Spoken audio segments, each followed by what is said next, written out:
Hi guys, I am here to talk about this Alesis Micron synthesizer that I restored. Um, so what have I done here? Well, obviously you see this synthesizer right here. However, I also have this one. Now, when I bought these off of Craigslist, bought this one off Reverb, bought the other one off Craigslist. Um, they each had their own unique problems. This one, not so much. The other one, definitely a bit more challenging. Um, we'll talk more about the other one once I've got it working 100%. I'm on the right track. I'm pretty sure I'll get there. But anyway, no sense talking about that one for now. But what I do want to let you know is that I've taken the best parts from each and put them together and combined one Micron that's in really good shape. Um, I took the pitch wheel from that unit because it was in better shape. I took some jacket bolts from that unit because it was in better shape. I took the bottom plate from that unit because it was in better shape. And I took one of the red sides from that unit because one of these was a little busted up and it was better shape on that one. So, yeah, we've got one that's in, really nice condition overall here. So, let's go ahead and flip it over. I want to talk about the bottom, which is kind of a funky place to start, but let me show you what's going on over here. So I recommend looking at some of the other listings on Reverb, and some of them show photos of the bottom. And man, they're all jacked up typically. Alesis made some poor decisions when they built the bottom of this unit. They made three crucial mistakes, in my opinion. First of all, it should be metal and not plastic. Alesis, guys, if you make another synth, give it a metal bottom. Come on. Second mistake they made, they gave it rubber feet that always fall off. This one looks like it had rubber feet placed on it about 3 times. There were 3 distinct rings of glue, which I removed. And the third mistake they made is the metal frame that's on top isn't square, and I'll kind of flip it back over in a second and talk about that. But anyway, I've addressed all the issues. I've painted the bottom of this unit. It's not perfect, but it's certainly a lot more perfect than it was before. I was able to save the serial number and some of the stickers. Who cares, I guess, but they're there. Kind of the big deal here, I've put rubber feet on it that are permanent. They're bolted in. There's a screw going through, a bolt on the other side, and glue on top of the bolt, so they aren't going anywhere. That's a permanent solution to that problem. You're never going to have to put rubber feet on this unit again. These are here to stay forever. And I'm actually pretty happy with the way this turned out. Rubber's not too soft, not too hard, just about right, non-slip. I did repair the corner on this unit. This corner was popped. So I did repair that. Did a pretty good job. It's not 100% perfect, but, it's structurally sound. Plus, you've got this screw here, all these other screws. So, it's really structurally sound. I'm going to go ahead and flip it back over. The final mistake they made is that, this frame is not square. It's jolted out like this, and you put the bottom on, bring it in, line up your screw holes, put them in, and then there you go. Well, that's putting undue pressure on this bottom piece, which is plastic and not metal. So over time, those corners on the bottom pop out, because of all that pressure. Both units have this frame that's not squared. So I actually used my superhuman strength and squared the frame on both units. So it's like this, not this. So everything just lines up naturally. No undue pressure. Gonna have no more problems on the bottom. I know I spent a bit of time there, but I just wanted to explain what's going on. Unit comes with a power supply. Not sure if it's original, but it's 9 volts, 1.5 amps, which is what this unit requires. And what I love is you've got a proper plug, not a wall wart. So if you're plugging into a power strip or a Furman power conditioner or whatever you got going, obviously you'll be happy about that. Let's go ahead and fire this guy up. Turn our speaker. Well, actually, let's plug in our cable and then turn on our speaker. Whoops. Looks like I hit the phone there. Sorry about that. And oh well, yeah. Scents pop when you turn them on. So yeah, let's dig in. I guess I want to try and move quickly so my video doesn't get too long here. But first test we'll do. Let's do a key test. Turn it up.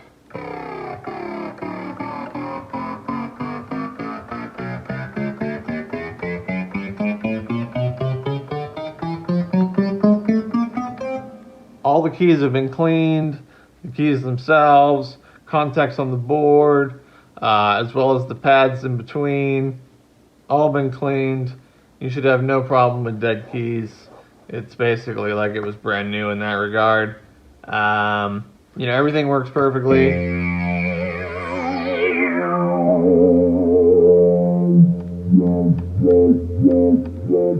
These are assignable. Usually this one's set to Bravado, and usually this one's set to filter or filter envelope, something or other. It depends on the patch, but yeah, and of course works perfectly. These are also assignable.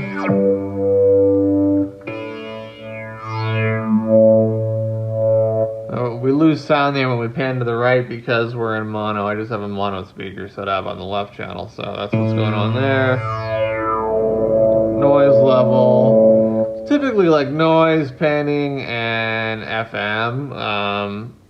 I think they kind of really designed this for more of like a gigging setup, so that's why they did that on most of the patches, but you can assign them to whatever you want when you're editing patches or creating your own patches or however you want to do it. One thing you want to do somewhere in here there we go. Memory protection store is off. So I've turned memory protection off so you can write and store to this unit. I actually had made some custom setups that I was going to show you, and I didn't realize that I had that turned on. So when I saved it, nothing happened. Anyway, I figured that out pretty quickly. So this one's ready to go in that regard. So let's see. Let's talk about the shortcuts. Now, I haven't quite figured this out yet, but there's all these shortcuts here. So whether you're trying to jump to a specific section of sounds, bass, lead, pad, string, brass keys, comp, drum, sound effects, etc. You also have favorites. You can save patches to your favorites for quick access to the very beginning of the queue. When you're editing patches, you can jump to voices, oscillators, filters, post-mix, envelope, LFO, track, modulation, whatever. I'm assuming you hit a key up here somewhere, hit a key down here, and it jumps to where you want to go. Otherwise, why would they be there?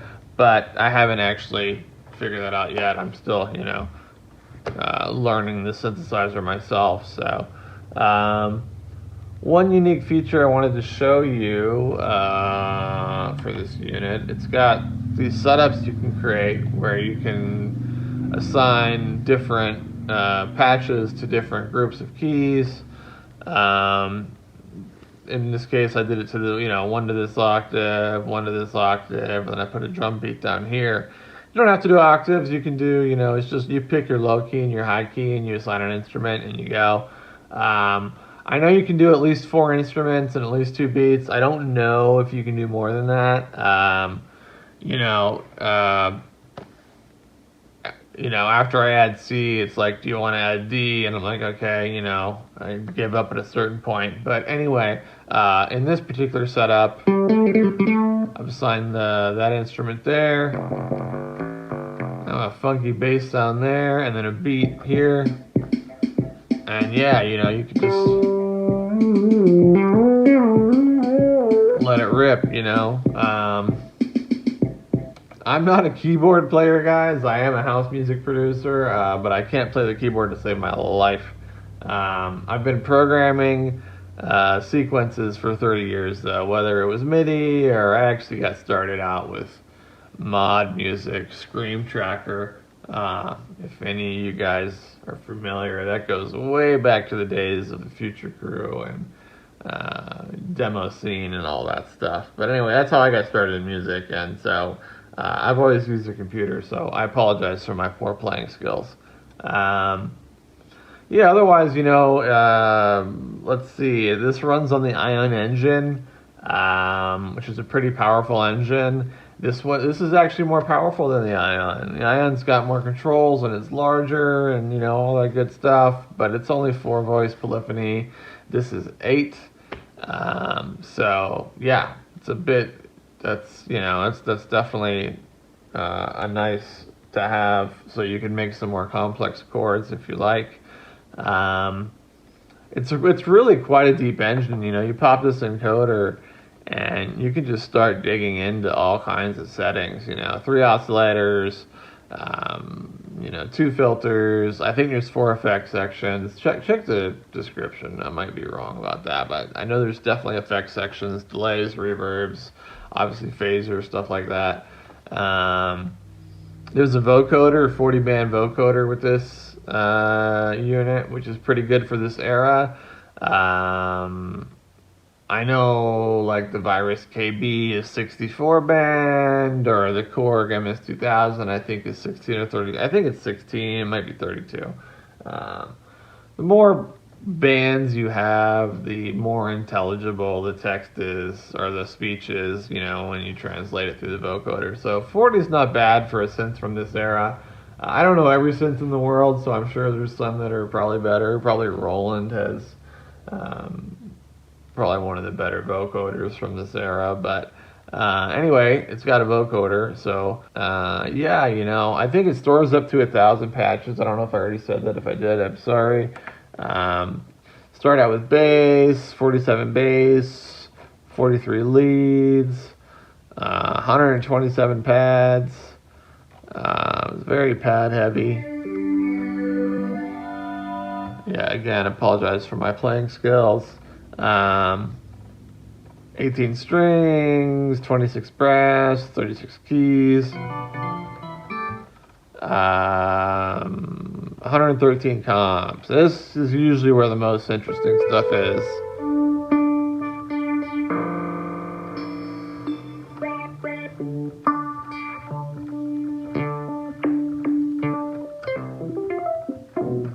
Oh, I like that one. Yeah. So we've got 118 drum kits. Probably something I would never use as a producer myself, but maybe you guys are into that. Sound effects, 150. I guess here's some of the vocoders settings. Oh yeah, that could be cool.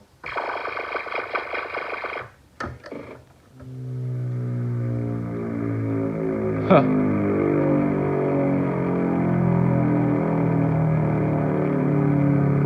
Bombs away. Appropriate.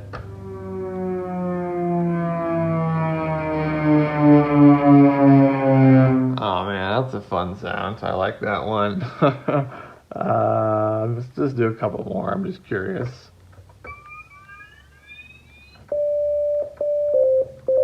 Default's pretty boring.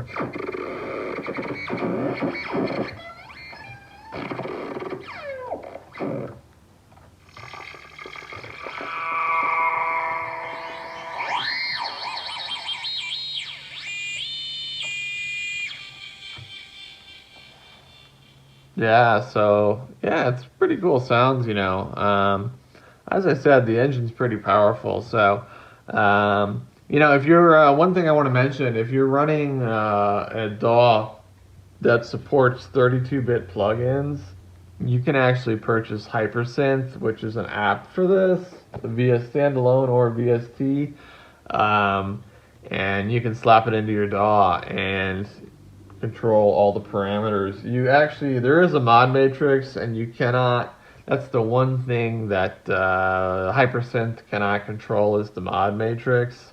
But everything else, it can, filters, envelopes, oscillators, effects, all that stuff you could dig into. And at that point, you're just adding a pretty nice fat chunk of DSP to your DAW. I run Cubase 12, so it doesn't support 32-bit plugins. I'm SOL on that department. But I don't know if you guys are running Ableton or FL Studio or whatever. There's so many DAWs out there these days. I don't know whether they support 32-bit plugins or not. But Hypersynth is for Mac or PC. I'll put the link in the description for the video. If I was going to keep this unit and I had a DAW that supported 32-bit plugins, I would definitely pick it up because, you could get in there and dig into programming and modifying your sounds a lot easier. Yeah, otherwise, guys, that's it. I don't want to make a super long video here. This thing's in great shape. Really, the only issues are cosmetic. We've got some paint missing up here. We've got a little nick here, a little thing here. These are all really pretty minor. This is a little more significant, but I would still call it, for the age of this thing, I would still call it pretty minor. Otherwise, no parts are missing. There's not a single missing screw. All the jacket bolts are there. Again, I've got two, and I tried to make a really nice one. And I'm going to put it at a price point that I think is fair for the condition. Free shipping on this unit. Anyway, guys, yeah, that's it. Great shape. I'm really happy with the way it came out. I'm especially happy about the feet. I like the fact that there's a permanent solution there. And I look forward to getting this into somebody's hands who's going to appreciate it. So that's it. Thanks so much for watching, guys. Catch you next time.